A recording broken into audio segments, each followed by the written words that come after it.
Abra sua Bíblia em Mateus capítulo 13.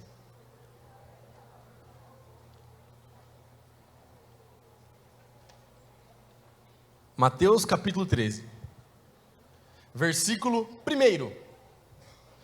Olha só que legal, presta atenção.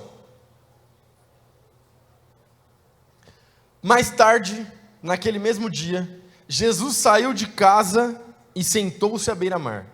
Logo, uma grande multidão se juntou ao seu redor.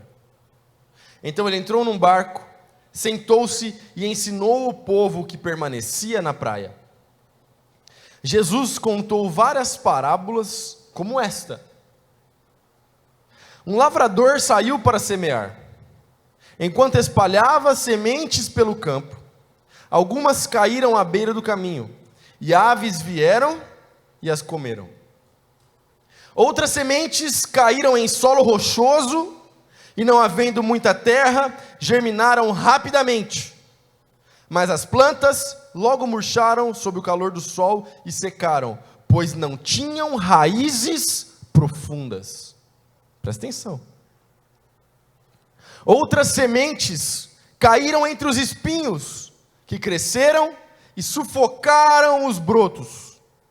Ainda outras caíram em solo fértil e produziram uma colheita de 30, 60 e até 100 vezes maior do que a quantidade semeada. Dá um amém no seu lugar. Quem é capaz de ouvir, ouça com atenção. Vamos orar mais uma vez?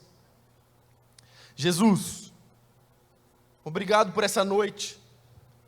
Obrigado pelos nossos amigos que estão aqui. Obrigado por cada pessoa, por cada um presente. Obrigado porque o Senhor nos proporciona a oportunidade de fazermos coisas tão legais. Que venha o teu reino, Jesus. Que seja feita a tua vontade. E que o nosso coração seja como a boa terra que recebe a boa semente. E que mais do que nunca nós possamos compreender o que significa o nosso coração ser como a boa terra. Em nome de Jesus, amém.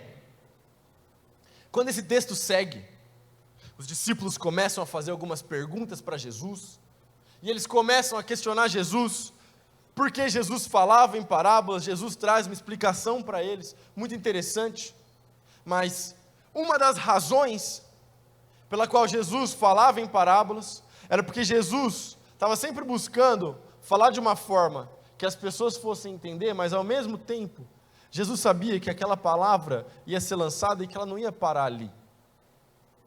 Jesus sabia, Jesus é Deus. Jesus é o Deus encarnado, o Deus homem, 100% Deus. Esse é o nosso Jesus, amém? Então, Jesus sabia que as coisas poderiam mudar, que o tempo poderia passar, mas que a terra ia continuar sendo terra, que o plantio ia continuar sendo plantio, que aquilo que a gente planta, a gente colhe. Então Jesus sabia que ele estava falando algo que iria ecoar séculos adiante, e que essa palavra ia chegar até nós. Mas depois dessa conversa de Jesus com os discípulos, ele mesmo já traz a explicação da parábola. Porque algumas parábolas a gente tem que interpretar, e a gente tem que olhar para a história da igreja e ver como a história da igreja interpretou. Mas essa aqui, ela é maneira porque Jesus já fala, é isso aqui. Então vamos dar uma olhada na explicação que Jesus nos dá. No mesmo capítulo, agora você vai para o versículo 18. Olha isso aqui, presta atenção. Agora ouçam a explicação da parábola sobre o lavrador que saiu para semear. As sementes que caíram à beira do caminho representam os que ouvem a mensagem sobre o reino e não a entendem. Então o maligno vem e arranca a semente que foi lançada em seu coração. Olha só, essa é aquela semente que foi lançada, que os passarinhos vêm e comem a semente. Agora, eu gosto muito da Nova Versão Transformadora, é a versão que eu estou lendo da palavra de Deus aqui, porque ela fala o quê? Essa parte, dessa galera, que a semente ficou de forma superficial, é porque eles ouviram, mas não entenderam. Tem uma frase que eu uso bem antes de ser pastor de jovens, antes de imaginar que eu ia liderar os jovens, que é: A fé passa pela cabeça antes de chegar no coração. A fé passa pela cabeça antes de chegar no coração. O que eu quero dizer quando eu estou pregando e eu falo isso, eu peço para o povo repetir? Muito simples. Nós precisamos compreender os princípios do reino, compreender o que está sendo pregado, compreender o que está sendo falado, compreender o que Jesus quer de você. Ao contrário do que muitos pensam ou do que muitos julgam, a nossa fé, ela é baseada sim naquilo que está escrito, ela é baseada em argumentos, ela é baseada na história, ela é baseada naquilo que aconteceu. A nossa fé, ela não está simplesmente baseada naquilo que a gente sente, porque sentimento passa. A nossa fé, ela não é simplesmente para te causar sinestesia, para a gente sentir alguma coisa, uma sensação legal, não. A sua fé, você tem que compreender. É muito interessante, porque quando você compreende a quem você adora, a sua adoração se torna mais genuína. Qual que é o problema? Vem, ouve a palavra de Deus, mas não busca conhecer a Deus. Na semana passada, eu preguei uma mensagem que a conclusão era exatamente sobre conhecer a Deus. E esse conhecimento, ele está disponível para mim e para você por causa de Jesus. Dá um amém no seu lugar. Como assim, pastor Davi? Como assim por causa de Jesus? Simples. Mensagem do Evangelho. A mensagem da cruz. Eu e você, a gente é pecador demais. A gente tem muito pecado. Todo mundo aqui tem pecado. Ninguém aqui pode apontar o dedo para ninguém. Ninguém pode julgar a história de ninguém, porque todo mundo aqui tem uma história, todo mundo tem pecado. Mas todo mundo também tem acesso à graça, à salvação que vem por meio do Senhor Jesus. E essa salvação é o que perdoou os nossos pecados e acabou com a distância, com aquilo que nos separava de Deus. E agora que não existe mais separação entre nós e Deus, através de Jesus você pode chegar até o Pai. Então, se você quer compreender os princípios do reino, simples, conheça Jesus. Como é que você faz para conhecer Jesus? Leitura da palavra, oração, vida na igreja, serviço na igreja. Compreenda as questões da fé, para que o inimigo não venha e não roube aquilo que foi falado para você. Às vezes a gente não busca conhecer a Deus, a gente não busca conhecer as questões da fé, questões tão simples, que tem resposta. Acredite se quiser, tem muita coisa que tem resposta, mas que às vezes a pessoa na caminhada perde a fé, porque não buscou as respostas no lugar certo, porque não compreendeu a fé. Não deixa, meu irmão, minha irmã, em nome de Jesus, não deixa o diabo roubar aquilo que Deus tem para a sua vida, não deixa o diabo roubar a mensagem da salvação, a mensagem do evangelho do seu coração. Compreenda aquilo que está sendo pregado para você. Posso ouvir um amém ou não? E a nossa igreja fornece 1 milhão de ferramentas diferentes para você aprender mais sobre o reino, aprender mais sobre Deus. Não tem desculpa. Na primeira igreja batista de Marília eu posso falar com propriedade. Não tem desculpa. Se você quer conhecer mais a Deus, servir a igreja, servir o reino, tem espaço para você nessa casa. Mas a gente entra agora no nosso segundo ponto. Olha que interessante. As que caíram no solo rochoso representam aqueles que ouvem a mensagem e sem demora a recebem com alegria. Contudo, uma vez que não têm raízes profundas, não duram muito. Assim que enfrentam problemas ou são perseguidos por causa da mensagem, cedo desanimam. Essa aqui, de verdade. Quando eu nasci, o meu pai já era pastor, glória a Deus por isso. Delém, vou te pegar aqui agora, porque você é meu irmão, a gente está junto. Quantos anos você está na igreja? 28 anos, glória a Deus. Dá só o último para o Delém. Olha só, deixa eu falar uma coisa. De verdade, o Delém tem 28 anos de igreja, meu pai, 27, ele errou a conta, por um ano, de 28 para 27. O Delém tem 28 anos de igreja, meu pai, 27, poxa! Meu pai está aqui, quando eu nasci, meu pai já era pastor, eu tenho 29 anos. De coração eu vou falar, essa parada aqui é o que eu mais vi acontecer para a galera que sai da igreja, para a galera que abandona a fé, para a galera que desanima. Como assim? Não tem raiz, cara. Não tem raiz. Sabe o que é interessante? Salmo capítulo 1, o primeiro salmo, você, no meio da Bíblia tem lá, Salmos 1, é pequenininho, fala que aquele que medita na palavra do Senhor, Aquele que medita na lei do Senhor, ele é como uma árvore plantada na beira do riacho. Olha que salmo bonito, cara. Que coisa linda. Olha só, ele é como uma árvore plantada à margem do rio, que dá seu fruto no tempo certo, suas folhas nunca murcham e ele prospera em tudo que faz. Dá um amém no seu lugar, mano. Olha que coisa linda. A palavra de Deus tem muitas dessas palavras, dessa linguagem a respeito do campo, do plantio. Muito. Olha só que legal. O que Deus quer é que você seja uma árvore plantada na beira do riacho, que dá fruto no tempo certo e tudo que faz prospera. Responda com sinceridade.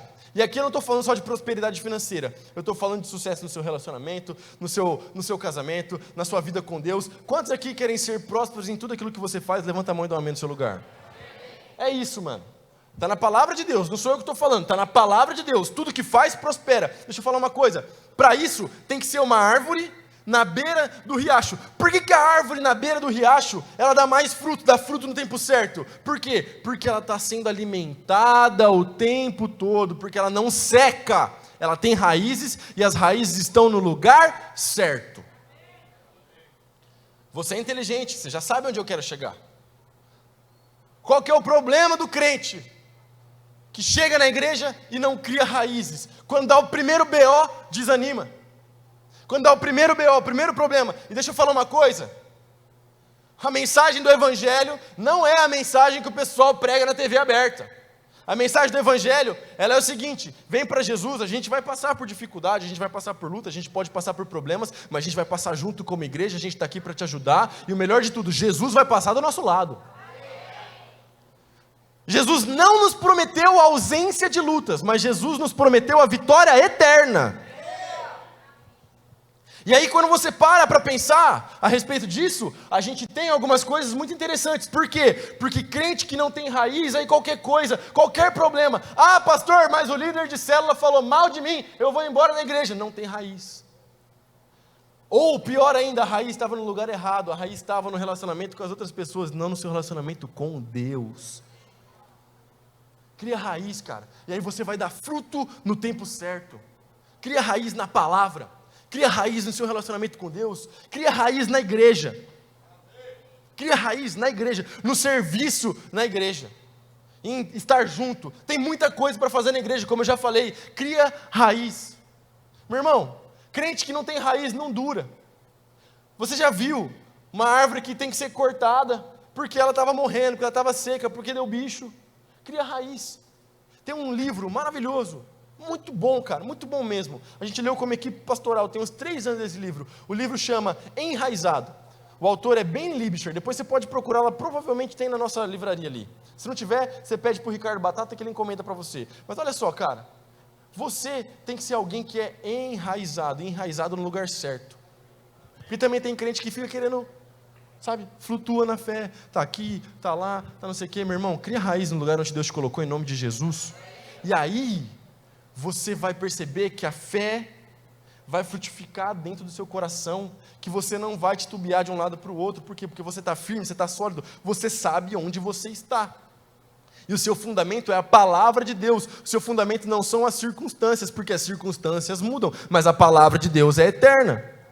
Então quando você está enraizado na palavra, a palavra nunca muda. A palavra é eterna, Jesus é eterno, a igreja vai vencer. Então quando você está enraizado no lugar certo, o mundo pode estar explodindo ao seu redor. Você está firme, olhando para o alvo, olhando para Jesus, porque você sabe quem você é, você sabe a sua identidade, você sabe onde você deve estar e você sabe o que te espera no futuro. Mas a gente tem o terceiro. Olha só.